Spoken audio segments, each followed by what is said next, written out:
Audio Jungle.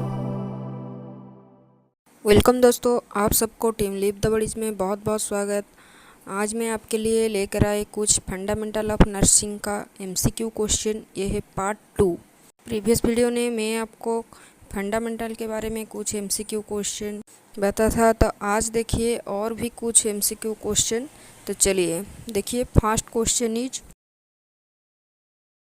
The fifth vital sign is dash. Fifth vital sign कौन सा है? Option are mean arterial pressure, pain, ABG analysis, SaO2। इस question exam में बार बार आया, तो इसको याद रखो। तो इसका आंसर क्या हुआ? इसका आंसर हुआ पेन। देन चलिए नेक्स्ट क्वेश्चन को। While taking temperature from rectal route in children, thermometer should be inserted about. Options are 0.5 inch, 1 inch, 1.5 inch, 2 inch. इसमें करेक्ट आंसर हुआ ऑप्शन बी, 1 इंच। तो चिल्ड्रेन का थर्मोमीटर को rectal route में temperature लेने के लिए हमको 1 इंच तक इंसर्ट करना पड़ेगा, और एडल्ट के लिए 1.5 इंच, और इन्फेंट के लिए 0.5 इंच हमको इंसर्ट करना पड़ेगा। देन चलिए नेक्स्ट क्वेश्चन को। After using a thermometer it should be clean in which direction? Option A bulb to stem, stem to bulb, in any direction, by linear movement. आप thermometer को use कर लिया, then आप इसको कैसे direction में ही clean करना पड़ा था? देखिए, ये एक थर्मोमीटर एंड इसका अपर पार्ट ये हुआ स्टेम एंड लोअर पार्ट ये है बल्ब। तो इसको हम कैसे डायरेक्शन में ही क्लीन कर रहे हैं? तो इसको हम स्टेम टू बल्ब डायरेक्शन में ही क्लीन कर रहा है। तो इसका आंसर हुआ option B, stem to bulb. Then next question. A clinical thermometer indicates temperatures in degree Fahrenheit from. Option A 94 to 108, 96 to 108, 95 to 110, 96 to 110। तो इसमें करेक्ट आंसर हुआ ऑप्शन सी, 95 टू 110। तो थर्मोमीटर का फ़ारेनहाइट में 95 to 110 degree होता है, और Celsius में कितने डिग्री से होता है? सेल्सियस में 35 डिग्री टू 43.3 डिग्री सेल्सियस होती है। देन चलिए नेक्स्ट क्वेश्चन को। Next question is the sudden fall of temperature from high to normal within a few hours is called. Option A hypothermia, true crisis, lysis, false crisis. तो इसमें correct answer हुआ option B, true crisis. तो आप सबको favour का stages मालूम है, तो इसका 3 स्टेजेस ही था। तो पहला स्टेज इज अनसेट, देन दूसरा है फास्टिजियम, देन तीसरा है डेफरवेसेंस। अनसेट ये क्या है? It is the period when the body temperature is rising and it may be a sudden और ग्रेजुअल प्रोसेस। इसका मतलब है फीवर चालू रहा है। सेकेंड इज फास्टिजियम, ये क्या है? It is the period when the body temperature reached it maximum and remains Fairlie constant A high level.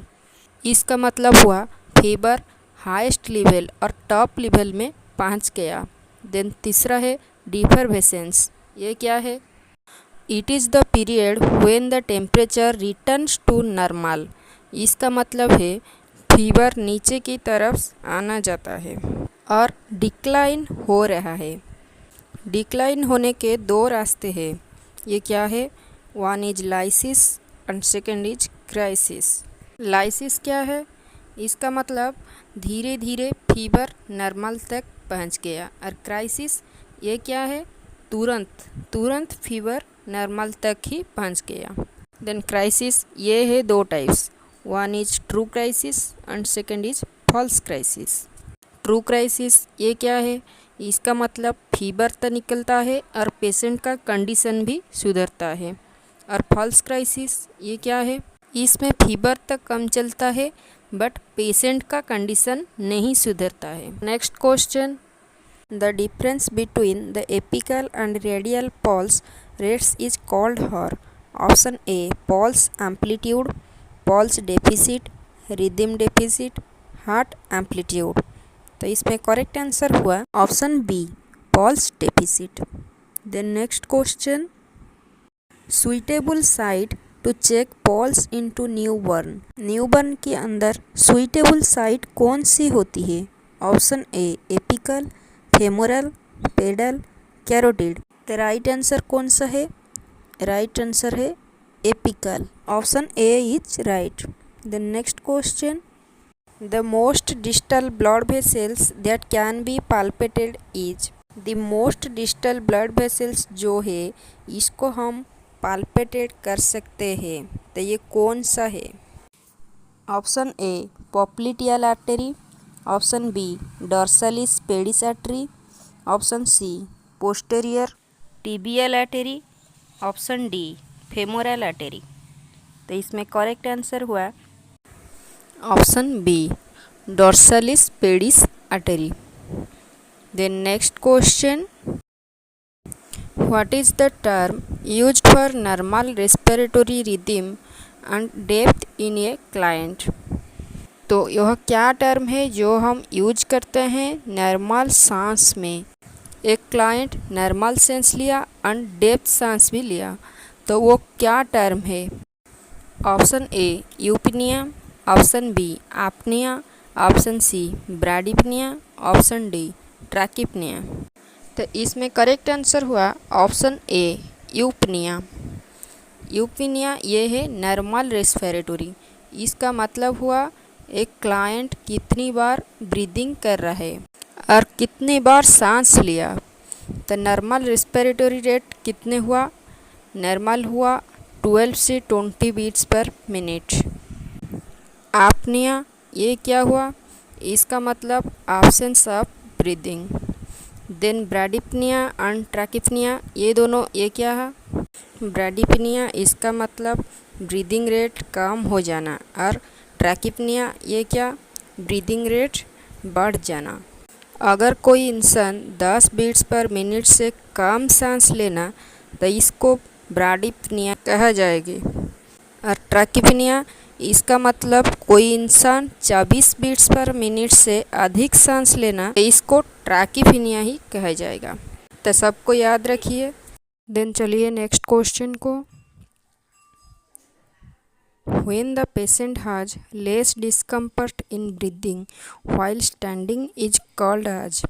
Option A Cheyne stroke respiration, option B dyspnoea, option C stertorous, option D orthopnoea.